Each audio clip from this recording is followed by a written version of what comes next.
Sejam bem-vindos ao Trechos do Tio Nico, um canal não oficial de vídeos exclusivos do Reverendo Augustus Nicodemus. Por conta desse entusiasmo, no verso 16, ele usa agora a metáfora da massa. Se forem santas as primícias da massa, igualmente o será a sua totalidade. Massa aqui é massa de pão. Se as primícias da massa, a primeira amostragem da massa é santa, o resto dela, os pães que são feitos com ela, também serão santas.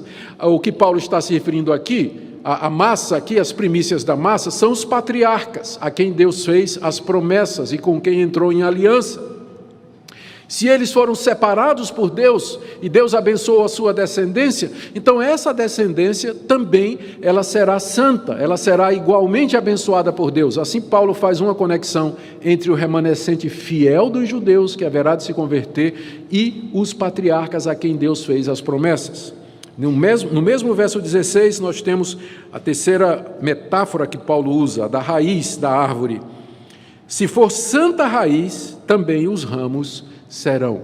É claro que a raiz são os patriarcas, a quem Deus fez as promessas, e os ramos serão os descendentes desses patriarcas que constituem o remanescente fiel de Israel. A argumentação é a mesma. E isso, então, quando Paulo cita aqui raiz e ramos, ele agora faz o gancho para uma metáfora, uma ilustração baseada num processo que era comum naquela época, que era o de enxerto de galhos de uma árvore em outra, que Paulo então usa a partir do verso 17 até o verso 21.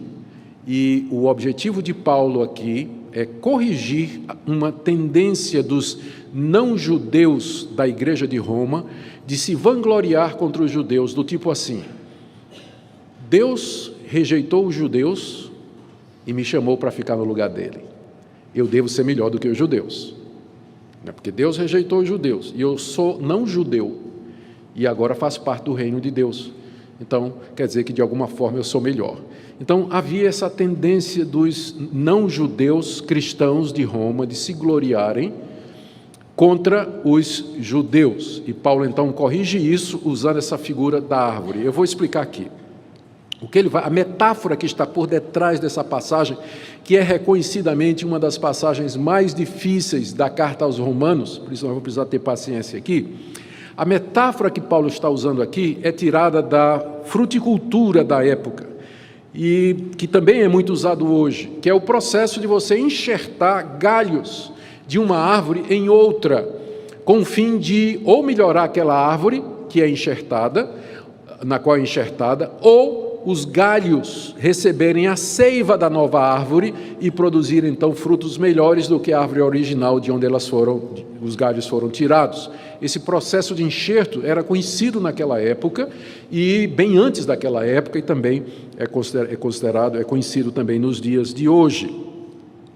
Paulo está esticando aqui um pouquinho essa metáfora, porque na fruticultura daquela época, ninguém pegava a oliveira brava, que era a oliveira selvagem, cujo fruto era imprestável, e enxertava galhos daquela oliveira brava numa oliveira cultivada, que produzia fruto bom. Ninguém fazia isso. Mas é que Paulo não está preocupado com isso. Ele está pegando a metáfora, ele está estendendo os limites da metáfora, até porque ele vai dizer que esse processo aqui é um processo contra a natureza. Então não vamos nos preocupar com os detalhes, mas apenas no que é que Paulo está dizendo aqui. O importante para nós aqui é identificar os elementos da metáfora que Paulo está usando. E não é difícil de fazer isso. A raiz são os patriarcas, a raiz da boa oliveira são os patriarcas, já vimos isso. A oliveira representa o Israel espiritual, o povo de Deus, não a nação, mas o Israel espiritual dentro da nação de Israel. O Israel dentro de Israel, ou o remanescente fiel, ou os 7.000 que não dobraram o joelho a Baal, como nós vimos na mensagem anterior.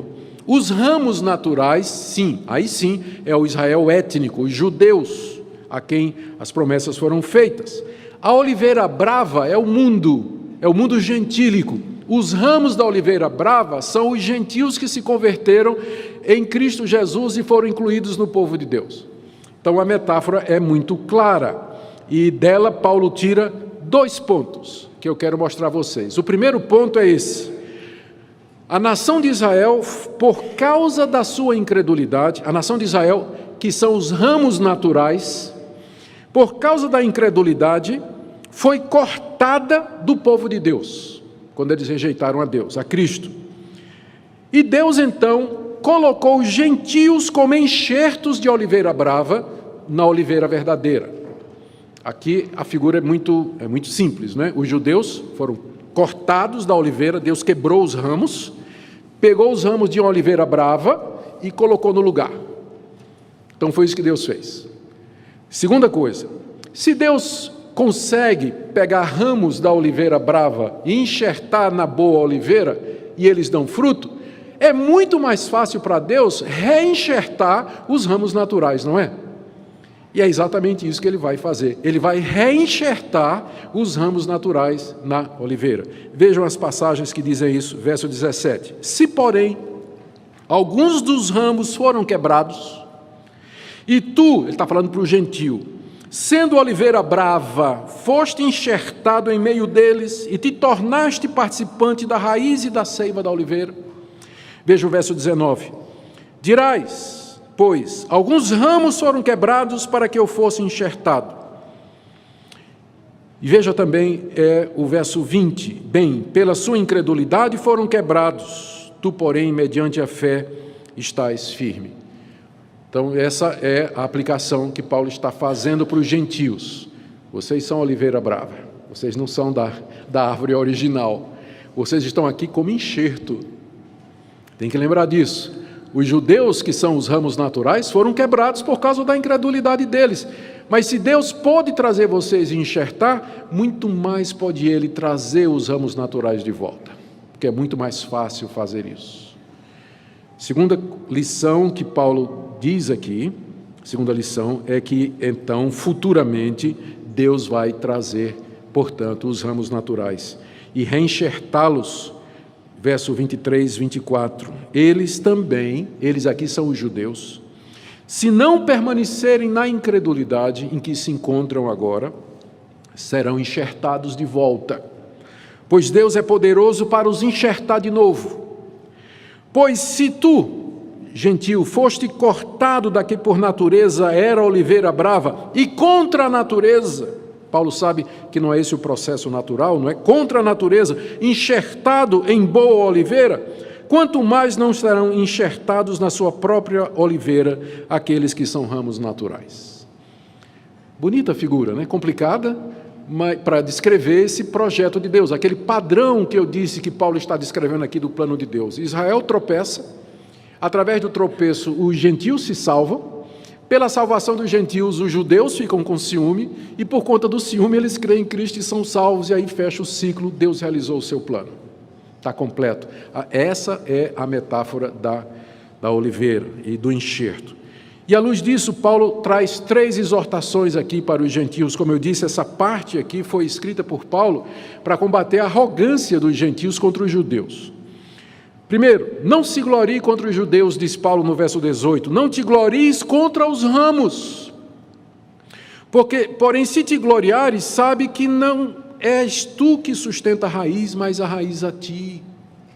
O ramo tem que ter a consciência de que não é ele que sustenta a raiz, mas é a raiz que sustenta o ramo. Isso quer dizer para nós o seguinte, não nos gloriemos contra os judeus, porque a raiz é judaica, a raiz do cristianismo é judaico.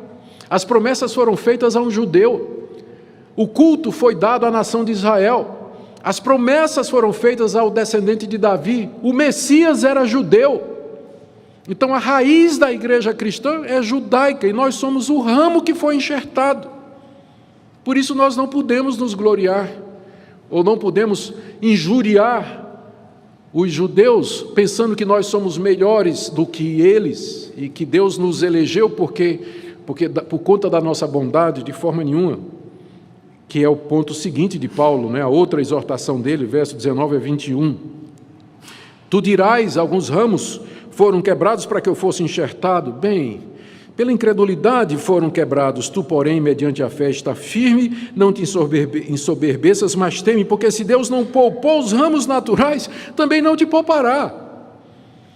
Não fica se gloriando que Deus quebrou um ramo natural para enxertar você como oliveira brava, porque se Deus quebrou um ramo natural, muito mais Ele vai quebrar o enxerto. E se você não permanecer na bondade e na graça de Deus, você vai ser quebrado do mesmo jeito que os judeus foram. Vai ser quebrado da mesma forma.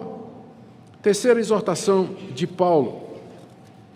Considere a bondade e a severidade de Deus, verso 22. Para com os que caíram, que foram os judeus, Deus foi severo. Em que sentido Deus foi severo com os judeus que caíram? Eles rejeitaram a Cristo, não creram em Cristo, Deus o cortou do povo dele. Eles foram excluídos do povo de Deus, se perderam, foram condenados eternamente ao inferno por conta da incredulidade. Mas para com os gentios Deus usou de bondade, porque Deus não tinha uma aliança com os gentios, Deus tinha uma aliança com a nação de Israel. Deus não tem uma aliança com o Brasil, não tem aliança com os Estados Unidos, não tem aliança com o Canadá, com China, com país nenhum. A aliança dele era com a nação de Israel. Mas ele agora bondosamente estendeu o Evangelho e as boas novas e a palavra da reconciliação aos não-judeus. Se você está aqui nessa noite, crente em Jesus Cristo, é por conta da bondade de Deus, não é por nada em você, não é por mérito seu ou nosso, como raça, nação ou como indivíduos, mas é pela misericórdia e pela bondade de Deus. Mas aí Paulo adverte, no verso 22, para com os caíram, severidade, para contigo bondade de Deus, se nela permaneceres. Doutra sorte, também tu serás cortado. O mesmo Deus que rejeitou os judeus e os cortou da árvore, vai cortar o enxerto também. Se você não permanecer na graça de Deus, não permanecer firme no Evangelho, crente em Jesus Cristo, se você abandonar a fé em Cristo Jesus, abandonar o Evangelho, virar as costas, voltar para o mundo, seguir uma vida sem Deus, você vai ser cortado severamente como os judeus foram também. Porque Deus nos trata a todos igualmente, nesse sentido. E a justiça dele é para todos. Eu sei, eu estou vendo aqui várias bandeiras vermelhas levantando aqui na cabeça de gente, perguntando, ué, pastor, e crente perde a salvação? Não é? Paulo aqui não está tratando da questão íntima do relacionamento do crente para com Deus, porque nós não conhecemos a verdade a respeito do estado de cada um de vocês. Eu não posso, olhando aqui da frente, dizer quem de fato é crente, tem fé e será salvo. Eu não posso dizer. Por isso que eu digo, se você não perseverar até o fim, você vai para o inferno. Você vai para o inferno se você não perseverar até o fim. Se você é crente de verdade, você vai ouvir estas palavras e vai dizer, Deus tenha misericórdia de mim, eu não quero isso. E você vai se agarrar ainda mais a Jesus Cristo. Mas o que não for apenas de aparência, cedo ou tarde ele vai embora. A apostasia dele vai se manifestar. Então, por isso que os autores bíblicos, e isso confunde às vezes as pessoas, os autores bíblicos, porque eles estão se dirigindo a congregações, eles não sabem o estado do coração de cada um, eles dizem, só se você perseverar até o fim é que você vai ser salvo. E se vocês abandonarem a Cristo, vocês vão para o inferno sim.